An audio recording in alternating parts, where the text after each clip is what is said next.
45페이지에 있습니다. 요한복음 2장 1절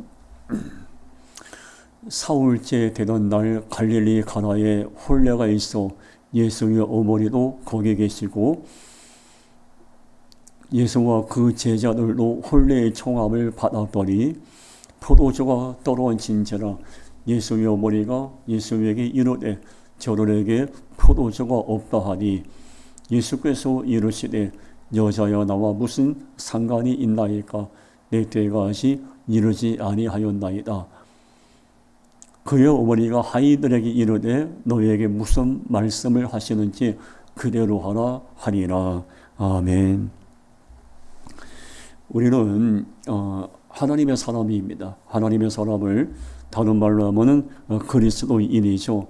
그리스도인의 삶은 어떤 삶을 살아야 하겠는가? 고린도후서 4장 8절하고 9절에서 말씀하고 있습니다. 우리가 사망으로 우겨쌈을 당하여도 쌓이지 아니하며 답답한 일을 당하여도 낙심하지 아니하며 우리 간혹 가다가 사망으로 우겨쌈을 당할 때가 많이 있습니다. 그래서 마음이 답답할 때가 있고 인생의 문제 때문에 낙심할 수밖에 없는 어려운 순간을 많이 만납니다. 이럴 때 세상 사람들은 사망으로 우겨쌈을 당할 때 무너지고 또 인생을 포기하기도 합니다. 그러나 우리 하나님의 사람들 그리스도인들은 고린도서 4장 9절처럼 예수의 생명이 있기 때문에 무너지지 않습니다. 우리가 항상 예수의 죽음을 몸에 짊어지면 예수의 생명이 또한 우리 몸에 나타나게 하려 함이라. 세상 사람들에게는 예수의 생명이 없어요. 그러나 우리에게는 예수의 생명이 있죠. 예수의 생명이라는 얘기 뭐죠? 예수께서 나와 함께 하시고 우리 그 예수께서 나와 함께 하시는 예수께서 내 인생의 주관자이시고 그 주관자이신 예수께서 함께 한다면은 어떤 사망의 음침한 골짜기라 해도 답답한 일을 만나고 낙심한 일을 만나도 무너지지 않는다는 믿음의 고백입니다. 사실 이 고린도후서는 사도 바울의 고백이 아닙니까? 사실 오늘 바울도 사방으로 우겨쌈을 당할 때가 많았습니다. 사도 바울도 답답한 일이 참 많았어요. 그 마음이 무겁고 정말 무너질 수밖에 없는 그런 순간이 많았습니다. 그런데 바울은 무너지거나 또 그렇다고 좌절하거나 사명을 포기하지 않았어요. 왜냐하면 그 마음속에 예수의 생명, 예수님이 나와 함께 하시고 나와 함께 하신 예수님이 도우실 거란 믿음이 있었고 정말 그 믿음으로 예수님께서는 사망으로 우겨쌈을 당한 바울의 삶을 인도하셨고 끝까지 사명을 완주하게 하신 겁니다. 자, 우리 사망으로 우겨쌈을 당한 건 어떤 모습일까요? 마치 지옥 같은 삶의 모습을 예표합니다.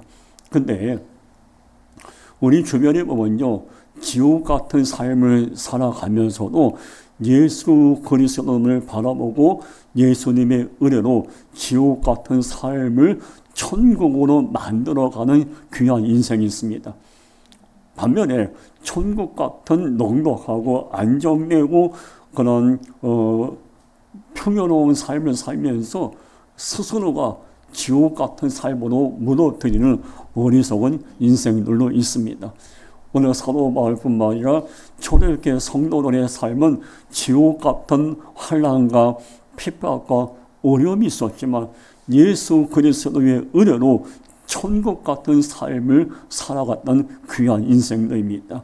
물론 여러분 천국 같은 삶이라는 게 갑자기 문제가 해결되고 금은보화가 떨어지고 건강이 회복되고 이게 천국 같은 삶은 아니에요.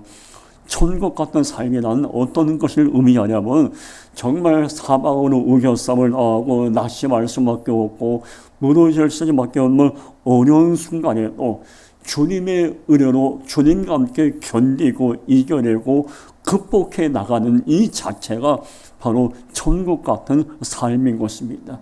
그래서 오늘 성경에 보면요, 특별히 신약에 보면요, 지옥 같은 삶 속에서도 주님의 은혜로 천국 같은 삶으로 만들어가면서 낙심하거나 좌절하지 않고 결국은 내 인생을 작은 천국으로 만들어가는 그런 인생들이 있습니다.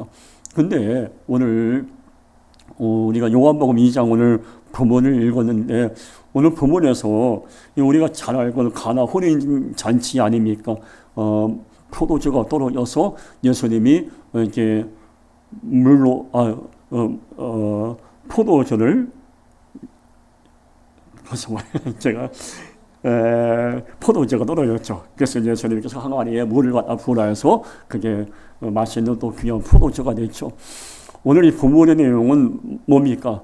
우리가 이 본문을 통해서 우리 세 가지 질문을 한번 해볼 게 있어요. 첫 번째가요, 잔치집 아닌 지옥이 돼가는 이유가 과연 뭘까?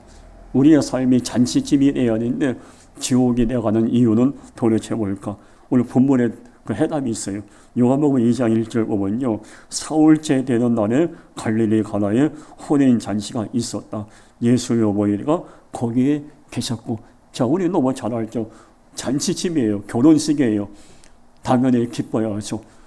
우리 결혼식 예식장 한두 번 가봅니까? 가면 좋은 음식 있고 좋은 옷을 입고 축하해주고 또 축가 노래도 있고 또 결혼 예배 시간에는 목사님의 설교가 있고 박수가 있고 사진도 찍고 얼마나 축제 분위기입니까? 오늘 요한복음 2장에 있는 말 그대로 잔치집, 축제였습니다. 그럼 오늘 잔치집 같은 삶이 우리 교회와 우리 가정과 우리가 속한 공동체의 잔치집에서 느낄 수 있는 기쁨과 축복과 웃음이 가득 차야 하는데 사실 그러지 못할 때가 많잖아요.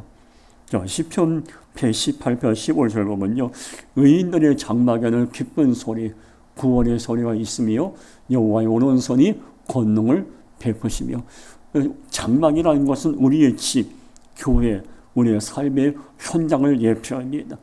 당연히 우리가 살아가는 삶의 현장에 기쁨의 소리, 잔치집에서 느낄 수 있는 감사, 감동, 축복, 위로, 평안이 넘쳐나야 하는데, 근데 가만히 보면 이 잔치집이 되어야 할 우리의 삶의 자리가 지옥처럼 무너져가는 이유가 과연 뭘까?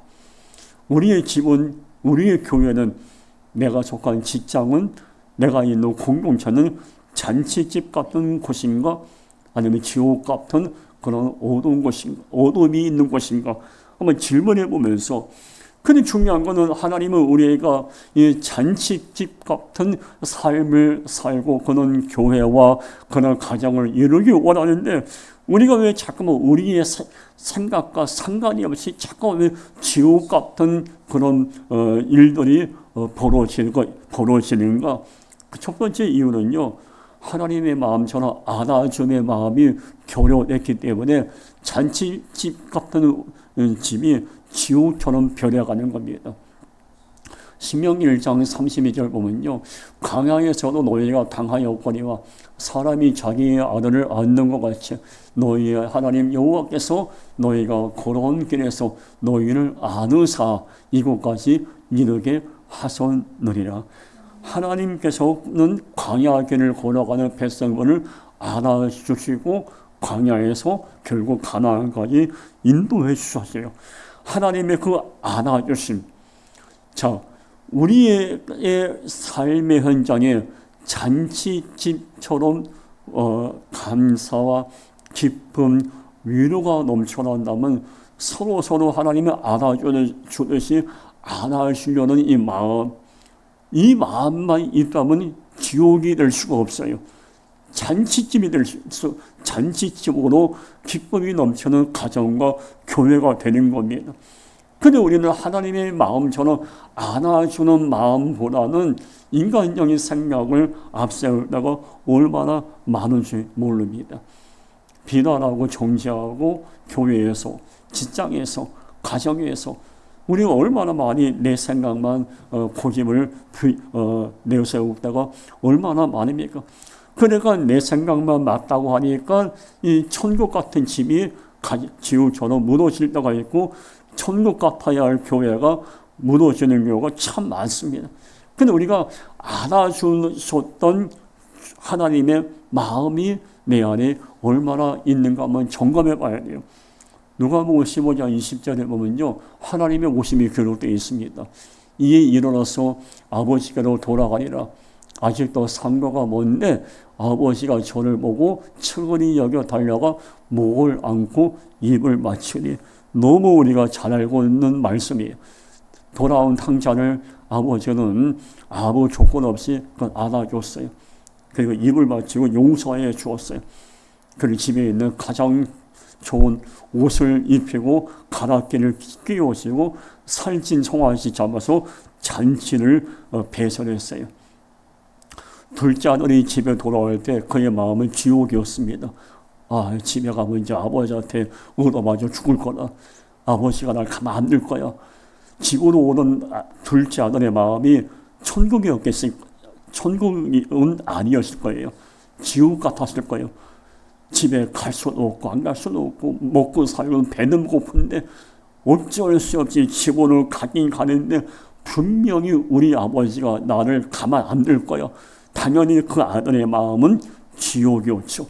근데 그 지옥 같은 아들의 마음을 천국 같은 마음으로 바꾸어 준 게 누구죠? 아버지였습니다. 조건 없이 아무 대가를 받지 않고 말씀에 오니까 아버지는 저를 보고 측은히 여겨 먼저 달려갔습니다. 먼저 달려갔어요. 그리고 그걸 안아주고 입을 맞췄어요. 그리고 아무 말 하지 않았어요. 너 그 돈 다 어떻게 했니? 왜 집 나갔니? 전혀 물어보지 않았어요. 아무 말 하지 않고 안아주고 그냥 안아줬어요. 저는 한번 생각해 봤어요. 이 아버지가 아들을 안아주면서 분명히 어깨나 등을 이렇게 두들겼을 것 같아요. 그래, 잘했다. 늦었지만 이제라도 와서 잘했다. 막 그런 마음과 마음으로 전해졌을 겁니다. 지옥 같았던 이 아들의 마음이 천국 같은 마음으로 바뀔 수 있었던 것은 이 아버지의 안아줌이 있었기 때문에 그렇습니다. 저에게도 이 아버지의 마음이 더 필요하고 우리 모두에게도 이 아버지의 마음이 더 필요한 겁니다. 고린도전서 3장 3절 보면요, 고린도 교인들의 가슴 아픈 모습이 나와요. 너희는 아직도 육신에 속한 자로다. 너희 가운데 시기와 분쟁이 있으니 어찌 육신에 속하여 사람을 따라 행함이 아니리요. 자, 고린도 교회에서 당연히 하나님의 마음으로 서로 안아주고 축복을 빌어줘야 되는데 천국 같은 잔치집 같은 모습이 있어야 하는데 고린도 교회는 전혀 그렇지 않았어요. 바울파, 아볼로, 게바파, 그리스도파 분쟁을 일으키며 서로 안아주기는커녕 서로 모함하고 비난하고 끌어내렸어요. 여기 보니까 너희 가운데 시기와 분쟁이 있으니, 안아줌이 아닌 시기와 분쟁으로 가득했던 고린도 교회는 겉모양은 교회였지만 그 안은 지옥보다 더 심각한 어둠이 있었습니다. 이 말씀은 우리 교회에 함께하는 교회뿐만 아니라 우리 이 땅에 세워진 모든 한국 교회에 해당됩니다. 겉모양만 그럴듯하고 좀 괜찮아 보이고 규모 있어 보이고 시설이 잘 된 교회 중요하겠죠. 그러나 그 교회 안에 이런 고린도 교회처럼 안아줌이 없이 시기하고 빈정을 일으킨다면 겉모양은 잔치집일지 몰라도 그 교회는 지옥인 것입니다.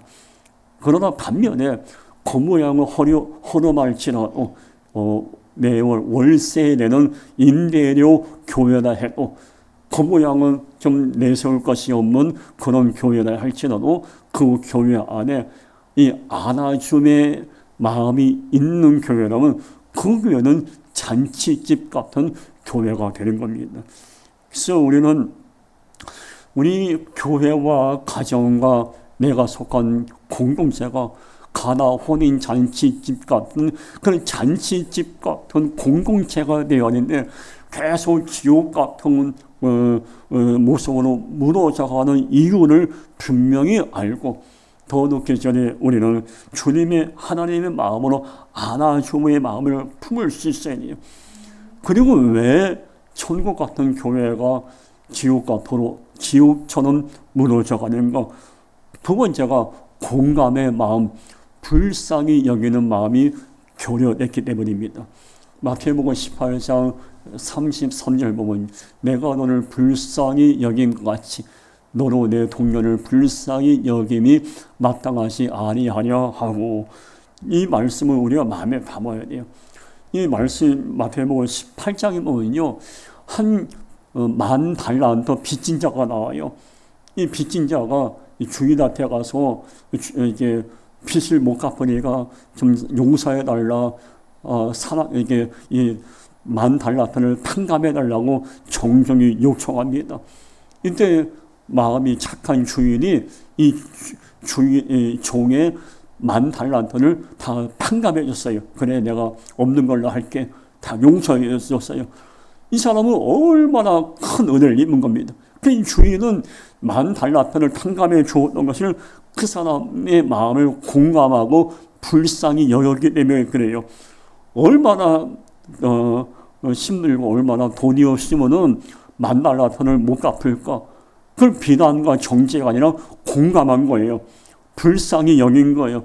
오죽했으면 내게 와서 돈을 탕감해달라고 요청했을까? 주인은 하나님을 예표해요. 그저 이 주인이 그런 마음으로 공감과 불쌍히 여기는 마음으로 이 10,000달란트 가진 이 빚진 자를 용서하고 탕감해 준 겁니다. 근데 문제가 생겼어요. 이 탕감받은 이 은혜를 입은 이 종이 언젠가 누군가에게 100달란트를 빌려준 일이 있었어요. 말씀에 나와요. 제 얘기가 아니라 마태복음 18장에 나와요. 근데 이 종에게 100달란트를 빌려간 그 누군가가 와서 이 사람에게 나 돈 갚을 능력이 없으니까 용서해달라, 탕감해달라고 부탁을 했어요. 이 사람이 이 종에게 아주 매정하게 난 그렇지 못한다, 단호하게 거절하고 이 사람을 감옥에 보내버렸어요. 이 소식을 듣는 이 주인이 이 탕감인 종에게 말합니다. 내가 오늘 말씀에 나오죠. 내가 너를 불쌍히 여긴 것이 내가 너를 불쌍히 여겨서 10,000달란트 탕감해 이거 용서하고 감옥도 보내지 않고 없었던 걸 했는데 너는 10,000달란트 탕감의 은혜를 입으면서 그저 100달란트 빌린 사람 그거 용서 못하고 그 지옥 감옥에 보내냐? 너 나한테 불쌍히 여기고 공감의 은혜를 입으면서는 너는 왜 그 사람을 공감해 주지 못하고 불쌍히 여기지 못했냐? 책망하고 결국 이 주인이 이 종을 감옥에 보내죠. 이게 마태복음 18장에 나옵니다. 오늘 이 말씀은 우리에게 해당됩니다. 우리는 하나님께서 우리를 불쌍히 여겨주셨고 우리의 허물을 다 덮어주셨어요. 우리 솔직히 적어도 마찬가지예요. 우리 솔직히 얼마나 우리의 말과 행동으로 우리 하나님 아버지의 마음을 아프게 할 때가 얼마나 많아요. 제가 감히 하나님이 될 수 없지만 제가 하나님의 나면 이런 인간을 막 그냥 내리치고 막 이렇게 책망하실 것 같아요. 근데 하나님은 전혀 그러지 않고 기다려 주시고 이해하시고 회개할 기회를 주십니다. 왜 그럴까요? 공감하셨기 때문에. 뭘 공감한 것이요? 우리의 연약함을 공감하셨고 우리를 불쌍히 여기는 마음이 계셨기 때문에 우리를 불쌍히 여기고 용서해 주신 겁니다. 오늘 하나님으로부터 공감의 은혜와 불쌍히 여김의 은혜를 입은 자, 그럼 당연히 우리는 누군가를 불쌍히 여기고 공감해 줄 수 있어야 해서 마태, 마가, 누가, 요한복음 보십시오. 예수님께서는 공감 능력이 탁월하신 분이에요. 삭개오의 마음을 공감해 주었고 소경 바디메오의 마음을 공감해 주. 공감이 뭐죠? 같이 그 사람의 마음을 이해하고 해야 되는 겁니다. 얼마나 힘들었을까? 얼마나 아플까? 얼마나 마음이 외로울까? 공감한 겁니다. 그리고 불쌍히 여긴 거예요. 하나님 아버지의 마음, 예수 그리스도의 마음은 공감하면서 불쌍히 여기며 오너만이신 마음이에요. 우리에게 이 마음이 없으니까 하나님이 허락하신 잔치집 같은 교회와 가정을 지옥으로 만들어 버리는 겁니다. 그래서 우리는 더 높게 전에 하나님의 마음, 예수님의 마음처럼 공감하고 불쌍히 여기려는 마음으로 가득 찰 수 있어야 돼요. 그러니까 오늘 또 요한복음 2장 가나 혼인잔치의 모습을 통해서 우리 두 번째 우리 질문해야 할 것이 있어요. 제대로 가고 있는가? 제대로 가고 있는가? 오늘 요한복음 2장 3절 보면요. 포도주가 떨어진지라 예수의 어머니가 예수에게 이르되 저들에게 포도주가 없다 하니. 어머니 다 아시잖아요. 결혼식을 했는데 음식이 떨어졌다 생각해 보시면 큰일 난 거죠. 근데 이 당시에는 포도주는 요즘처럼 알코올 성분이 있는 그 술의 개념이 아니었습니다. 예수님 당시에는 포도주가 음료수 그런 개념이었어요. 포도주는 결혼식 때 예수님 당시에 포도주는 최고의 음료수였습니다. 맛이 있는 음료수, 향이 나고 포도주는 결혼식에 오는 손님들에게 기쁨을 주는 음식이었습니다. 그래 포도주가 떨어졌다는 얘기. 포도주 맛을 내고 기쁨을 주고 잔치집에 온 사람의 마음에 큰 감동을 주었던 것이 포도주입니다. 그 우리에게 질문해 보십시오. 나는 포도주 같은 삶을 살고 있는가? 포도주처럼 맛을 그리스도인 다음 맛을 내고 있고 포도주처럼 많은 자에게 감동과 기쁨을 주고 있는 인생을 살고 있는가? 가나 혼인잔치뿐만 아니라 예수님 당시에는 혼인잔치에는 포도주를 마시면서 정말 서로 축복하고 위로의 파장을 일으켰어요. 그렇게 포도주는 큰 유익을 주었던 좋은 음료였습니다. 우리는 이 포도주와 같이 많은 자에게 유익을 주는 삶을 살고 있는 것. 고린도후서 2장 15절 보면요. 우리는 구원받는 자들에게나 망하는 자들에게나 하나님 앞에서 그리스도의 향기라 했어요. 자, 아까 요한복음 2장 3절에 포도주도 은은한 향이 납니다. 근데 우리가 포도주가 은은한 향이 나 많은 자에게 감동을 주듯이 이 고린도후서 2장 15절처럼 우리 그리스도의 향기가 되어서 많은 자에게 감동의 파장을 일으키고 있는가? 그런 삶을 내가 제대로 가고 있는가? 자신에게 한번 질문을 해봐야 돼요. 많은 사람들은 특별히 예수님 당시 팔레스타인은요 무더운 나라이기 때문에 결혼식 때 요즘처럼 냉장고는 없잖아요. 예수님 당시에 오리 냉장고가 어디 있어요? 냉장고가 없기 때문에 포도주를 시원하게 잔치집에 오는 손님들에게 제공하기 위해서 굴 있잖아요.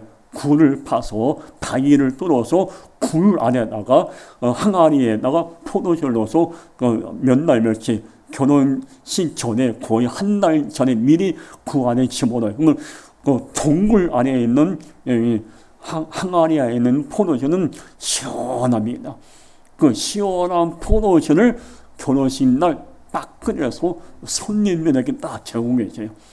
그럼 무더운 날에 잔치집에 온 사람은 그 시원한 포도주를 먹으면서 갈증이 해소하고 시원하다 해서 기쁨이 배가 됩니다. 포도주 뭐예요? 누군가의 인생을 시원케 하는 영적 에너지예요. 그럼 나는 포도주처럼 누군가에게 시원함을 주는 삶, 이런 삶을 제대로 가고 있는가 질문해 봐야죠. 고린도전서 16절 18절 저희가 나와 너의 마음을 시원케 하였으니 그러므로 너희는 이런 자를 안아주라. 누가 바울의 마음을 시원케 했죠. 앞에 고린도서 16장 17, 16, 15절을 보면요. 스데바나가 나와요. 그리고 브루나노라는 사람이라고 아가이오라는 세 사람이 나옵니다. 이 세 사람은 바울이 마음이 무거울 때 참 바울이 정말 이 사역을 하면서 배신도 당하고 죽음의 위험도 느꼈고 모함도 당하고 많은 어려움이 있었어요. 그때 이 스데바나 브루나도 아가이오가 바울의 마음을 시원케 했어요. 위로해주고 어루만져주고 그렇게 했어요. 바울은 그게 너무 감사한 거예요. 내 마음을 시원케, 내 마음을 감동을 준 이 세 사람을 너희들도 알아 기억해 달라는 얘기. 그러면 사도 바울이 왜 고린도 교인들에게 스데바나 브루나고 아가이오 이 마음을 시원케 하는 이 세 사람을 소개했을까요? 고린도 교회는 마음을 시원케 하지 않고 마음을 비집고 서로 마음에 상처를 주고 서로의 마음을 끌어내렸기 때문에 바울이 마음이 아파서 이 사람들처럼 우리가 더 이상 상처 주지 말고 서로의 마음을 시원케 하자라고 눈물을 남아서 고린도 교인들에게 편지를 보내게 됩니다. 이렇게 설교하고는 저는 이 말씀을 저는 마음에 담아야 돼요. 시원케 하는 성도뿐만 아니라 주변에 있는 사람들의 마음을 시원케 하는 목사인가? 저 자신에게도 질문을 해봅니다. 과연 우리는 포도주처럼 그리스도를 향기가지고 포도주처럼 시원한 맛을 내서 누군가에게 정말 감동과 사랑의 파장을 일으키고 있는가를 나 자신에게 질문해봐야죠. 그리고 오늘 본문에서 우리가 질문할 세 번째 질문은요, 주님만 온전히 바라보고 있는가? 이 질문에 우리가 기도하며 답을 내릴 수 있어야 돼요. 오늘 요한복음 2장 3절에 보면요, 포도주가 떨어진지라 예수의 어머니가 예수에게 이르되 저들에게 포도주가 없다 하니. 자, 보세요. 혼인잔치집에 포도주가 떨어졌어요. 기가 막힌 거예요. 난리가 난 거예요. 근데 그걸 누가 알았죠? 예수님의 어머니 마리아가 딱 눈치챈 것이죠. 근데 마리아는 지금 마리아의 눈은 포도주가 떨어졌다는 것만 보지 않았어요. 포도주가 떨어졌기 때문에 어떻게 하면 좋을까? 인간적인 불안과 낙심으로 가득 차지 않았습니다. 비록 포도주는 떨어졌지만 포도주가 떨어진 그 잔치집에 함께 곁에 계신 주님을 바라보았습니다. 우리 인생 살아보면 포도주처럼 우리 인생에도 돌이 떨어지거나 건강이 떨어지거나 원치 않은 삶의 문제를 만나서 무너질 때가 있어요. 그때 우리는 무너지고 떨어지고 부족하고 아무것도 없는 내 모습만 바라보면은 우리는 무너져 버려요. 그러나 마리아처럼 떨어진 포도주문을 보는 것이 아니라 그 위기의 장소에 계신 주님을 바라볼 수 있는 이런 영적 영안이 열릴 수 있어야 돼요. 자, 시므리서 12장 2절 이런 말씀이 있어요. 믿음이 주요 또 온전케 하신 예수를 바라보자 그랬어요. 예수를 바라보자. 지금 우리 뭘 바라보고 있습니까? 아무것도 없는 나의 모습, 실패한 나의 모습, 무능력한 내 모습만 바라보면은 누가 견디겠습니까? 그러나 우리는 비록 내가 아무것도 없는 것 같고 부족한 것 같을지라도 나의 부족함을 어루만지시고 다시 일으키실 예수님을 바라본다면은 우리는 능히 새롭게 인생을 시작할 수가 있습니다. 자, 그럼 한번 생각해 볼까요? 우리가 바라봐야 할 예수님은 과연 어떤 분일까? 그분은요, 제가 좋아하는 말씀 가운데 요한복음 8장 32절을 좋아하는데 진리를 알지니 진리가 너희를 자유케 하리라 말씀이 있어요. 우리 주님은 부족한 인생, 죄며 살고 있는 인생, 무너진 인생들에게 요한복음 8장 32절 저는 자유함을 주시는 분입니다. 그리고 그 예수님을 우리가 바라보는 예수님은 어떤 분인지 아십니까? 상처 입은 치유자이십니다. 상처 입은 치유자. 마태복음 12장 15절 볼까요? 예수께서 아시고 거기를 떠나가시니 많은 사람이 따르는지라 예수께서 그들의 병을 다 뭐라고 기록했죠? 고치시고 고쳤다는 얘기예요. 치유했다는 얘기예요. 근데 우리가 너무 잘 알고 있듯이 예수님은 많은 자를 고쳐주셨어요. 치유자였어요. 근데 많은 자를 고치고 치유하셨던 예수님은 정말 말할 수 없는 상처가 많으신 분이었습니다. 그렇죠? 가룟 유다에게 은 30에 팔아 넘길 만큼 예수님이 얼마나 수모를 당하셨어요. 상처 아니겠어요? 많은 사람들이 예수님이 복음을 전하갈 때 바리새인 사두개인들이 막 비난하고 손가락질 정죄하고 예수님도 인간의 몸을 입고 감정이 계신 분이었기 때문에 상처가 안 됐을까요? 마음은 편치 않았겠죠. 그렇게 주는 그리스도이시요 살아계신 하나님의 아들이라고 고백했던 베드로가 이렇게 배신당했어요. 상처가 없었을까요? 예수님도 그렇게 많은 사람들에게 베풀고 사랑을 베풀었는데 예루살렘에 나귀 새끼 타고 입성할 때 많은 사람들이 종려남을 흐르면서 호산나 호산나 다윗의 자손이라고 외쳤던 그 사람들이 예수님이 골고나 빌라도 법정 앞에 설 때 바나발 오라냐 예수 오라냐 할 때 그 무리들이 뭐라고 했죠? 얼마 전까지 호산나 호산나 외쳤던 이들이 바리새인 사두개인들에게 선동을 당해서 저 예수를 죽이라, 바나발 풀고 예수를 죽이라고 악한 삶으로 변화됐어요. 그 순간에 빌라도 법정에 서셨던 예수님이 마음에 상처가 없었을까요? 예수님의 삶은 33년 예수님의 삶은 상처를 안고 계셨어요.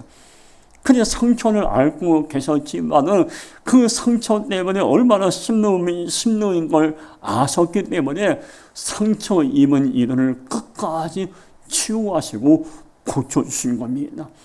그래서 우리는 이 땅에 살아가면서 포도주가 떨어진 것처럼 내 인생에 부족함을 느끼고 위기와 고민을 만날 때 상처 입은 치유자이신 주 앞에 나와서 비록 영치 없고 죄송하지만은 주님 나의 아픔을 나의 상처를 그 누구도 오너만질 수 없기에 염치는 없지만 우리 주님께 내어놓습니다. 나를 불쌍히 여기시고 나를 치유하옵소서라고 겸손히 내 아픔과 내 상처를 내어놓으시면은 상처의 아픔을 아신 주님은 우리의 상처를 싸내시고 위로해 주실 것입니다.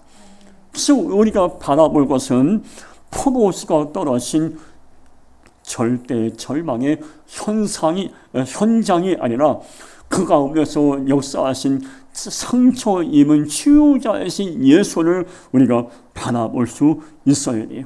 그래서 우리는 늘 아무도 없는 기도의 골방에 들어가서 상처 입은 치유자이신 예수 앞에 엎드려서 나의 모든 삶을 그대로 내어놓는 이런 영적인 시간이 우리에게 필요한 것입니다.